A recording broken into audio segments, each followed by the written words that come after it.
Renungan pada hari ini diambil dari kitab Kejadian. Demikian firman Tuhan yang disampaikan di dalam Kejadian 3 ayat 1-6. Adapun ular ialah yang paling cerdik dari segala binatang di darat yang dijadikan oleh Tuhan Allah. Ular itu berkata kepada perempuan itu, "Tentulah Allah berfirman, semua pohon dalam taman ini jangan kamu makan buahnya, bukan?" Lalu saut perempuan itu kepada ular itu, "Buah pohon-pohonan dalam taman ini boleh kami makan. Tetapi tentang buah pohon yang ada di tengah-tengah taman, Allah berfirman, jangan kamu makan ataupun raba buah itu, nanti kamu mati." Tetapi ular itu berkata kepada perempuan itu, "Sekali-kali kamu tidak akan mati.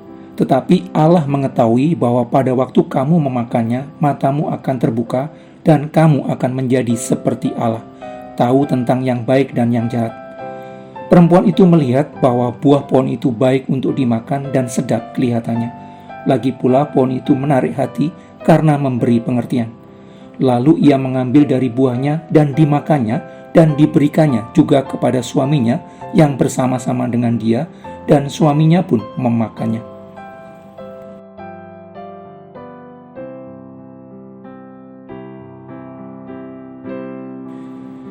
Setelah menciptakan manusia dan menempatkannya di dalam Taman Eden, Tuhan mengatakan kepada Adam, "Semua pohon dalam taman ini boleh kau makan buahnya dengan bebas, tetapi pohon pengetahuan tentang yang baik dan yang jahat itu, janganlah kau makan buahnya, sebab pada hari engkau memakannya, pastilah engkau mati." Iblis mendatangi manusia dan mengatakan dengan nada bertanya, "Tentulah Allah berfirman, semua pohon dalam taman ini, jangan kamu makan buahnya, bukan?" Tuhan hanya melarang manusia memakan buah pohon pengetahuan tentang yang baik dan yang jahat. Tetapi iblis memutarbalikkan seolah Tuhan adalah maha pelarang. Seolah Tuhan melarang manusia memakan semua buah yang dihasilkan dari semua pohon yang ada di dalam taman kesukaan tersebut.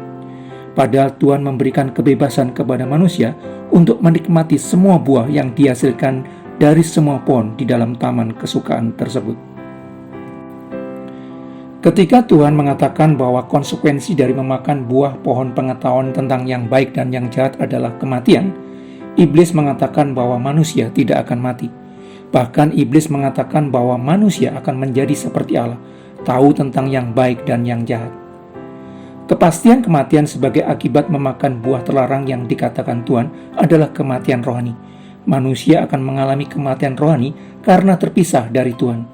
Tetapi iblis yang memelintir perkataan Tuhan mendorong manusia untuk melanggar perintah Tuhan supaya bisa menjadi seperti Allah. Dengan mendorong manusia supaya memakan buah pohon pengetahuan tentang yang baik dan yang jahat sehingga bisa menjadi seperti Allah, tahu tentang yang baik dan yang jahat, iblis mengajak manusia untuk menolak standar kebenaran yang Tuhan tetapkan. Iblis mendorong manusia untuk menentukan sendiri apa yang baik dan apa yang buruk bagi dirinya. Iblis mendorong manusia menentukan sendiri apa yang benar dan apa yang salah bagi dirinya. Iblis sedang menempatkan manusia menjadi Allah, penentu segala sesuatu. Dengan menempatkan manusia sebagai penentu segala sesuatu, benar salah maupun baik buruk berbagai hal di dalam kehidupan, iblis mendorong manusia menjadi independen. Iblis mendorong manusia menolak berada di bawah otoritas Tuhan. Iblis mendorong manusia untuk tidak menggunakan kebenaran Tuhan sebagai patokan dalam menentukan benar salah maupun baik buruk berbagai hal di dalam kehidupan. Iblis mendorong manusia untuk menjadi pemegang otoritas di dalam kehidupan. Adam dan Hawa meresponi tawaran menggoda iblis dengan memakan buah pengetahuan baik dan jahat yang dilarang Tuhan untuk dimakan. Adam dan Hawa memilih untuk menjadi penentu benar salah maupun baik buruk berbagai hal di dalam kehidupan. Adam dan Hawa memilih tidak berada di bawah otoritas Sang Pencipta kehidupan. Adam dan Hawa memilih untuk menjadi pemegang otoritas kehidupan. Adam dan Hawa memilih meninggalkan Tuhan. Respon Adam dan Hawa atas bujuk rayu iblis untuk menjadi seperti Allah merupakan hasil interpretasi yang salah atas diri mereka sendiri. Manusia menilai diri mereka terlalu tinggi.